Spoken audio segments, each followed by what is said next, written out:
परिवार है और दूसरी बात मऊ हमार ससुरार है।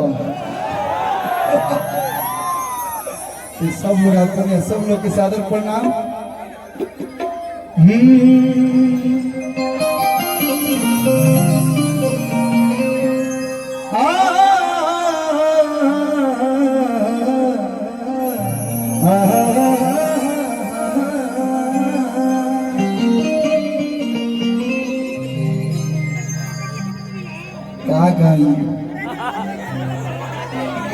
कि तुहार मिक्सी हमार मिक्सी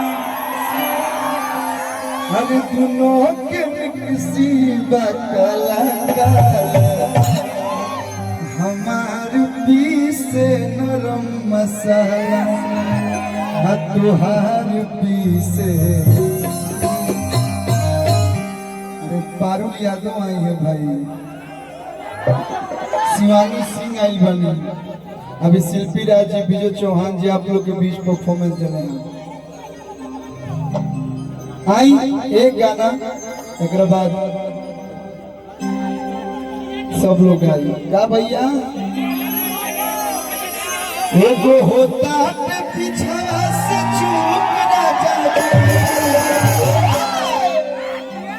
एगो होता पिछड़ा से चूक ना जाए लगाई दी।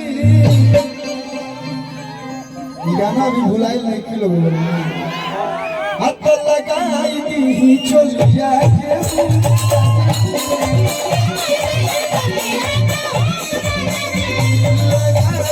चोलिया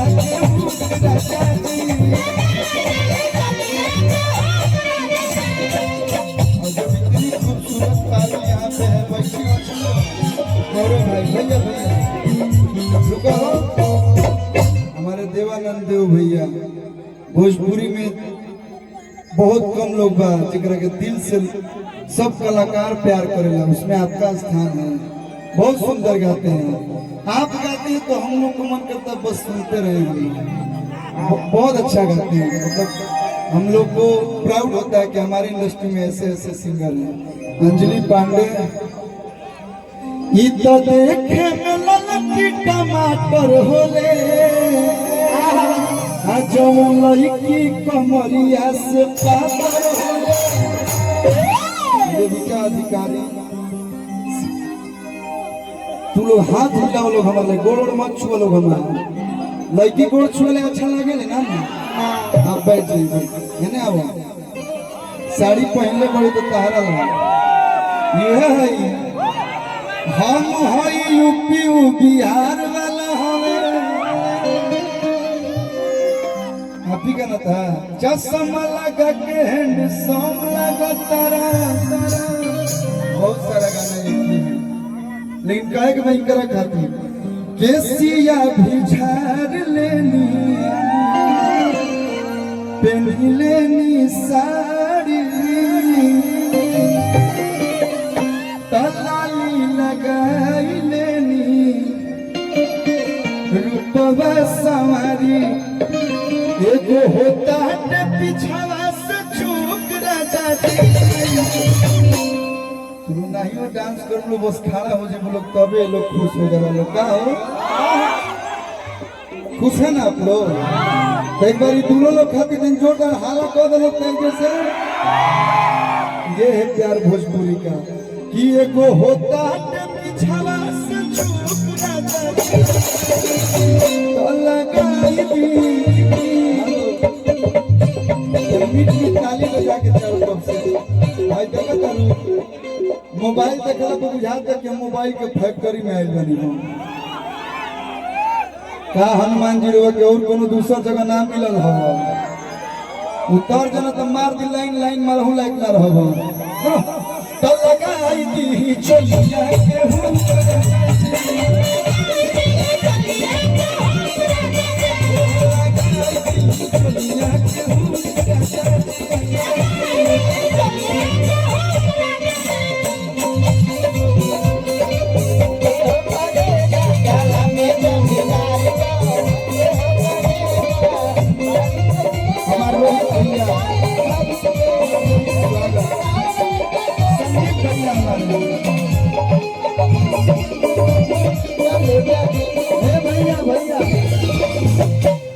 हमारे डायरेक्टर हैं, हाइट पे नहीं जाइएगा, बहुत अच्छे कोरियोग्राफर भी हैं। ताली बजा दो तो एक बार इनके लिए जोरदार ताली बजा रखो। तो हम तारा चियाई कैला सिलाई बात सके तो हुक कैसे फसाई तरौआ बुझिल नहीं हमर दुख राजा जी तरौआ बुझिल नहीं हमर दुख राजा जी।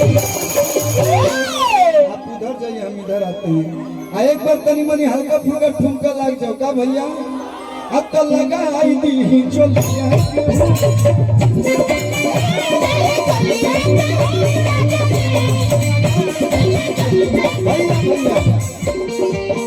Thank you. अब आप लोग बैठ जाइए।